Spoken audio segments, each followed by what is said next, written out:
Idineklarang persona non grata sa General Santos City ang drag queen na si Pura Luca Vega. Ibig sabihin, hindi na siya welcome sa Gen-San.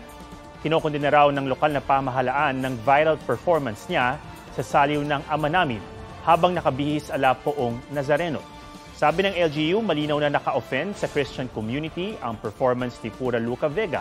Sabi naman ng Simbahang Katolika sa General Santos City, tama ang hakbang ng lokal na pamahalaan nila. Wala pang pahayag si Pura Luca Vega tungkol dito. Huwag magpahuli sa mga balitang dapat niyong malaman. Maaaring mapanood ang State of the Nation at iba pang newscasts sa youtube.com/GMAnews. I-click lang ang subscribe button. Sa mga kapuso naman abroad, maaari kaming masubaybayan sa GMA Pinoy TV at www.gmanews.tv.